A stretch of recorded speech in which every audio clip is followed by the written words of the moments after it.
आज हामी यी 2 टुडलर बोयलाई लिएर कस्को जाँदै थियौँ।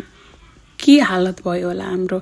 भाग कता गछ एकजना एउटालाई खोज्न गएको छ, एकजना एउटाले जे गर्यो अर्कोले पनि सेम गर्नु परेको छ। अर्को फेरि कता गयो, एकजना म्याट्रेसमा चढ्यो, म्याट्रेसमा सुत्यो रे, म पनि त्यही चढ्छु रे। अनि के किन्नुला भनेर गएको थिएँ। यिनीहरू दुईजनाको पछि दौड्दै भ्यायो।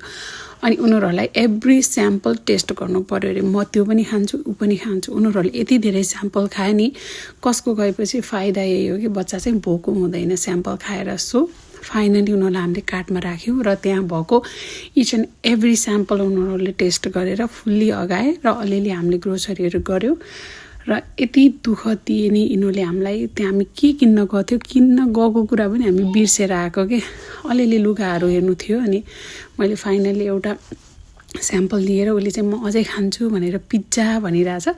सो हामीले पिज्जा पनि अर्डर गऱ्यौँ बच्चाहरूको लागि। अनि उनीहरूले पिज्जा खाएर अनि हामी यस्तो चिसो मौसम थियो नि, यति चिसो थियो। फाइनली घर फर्क्यौँ। आजको हाम्रो शनिबार यसरी नै बित्यो।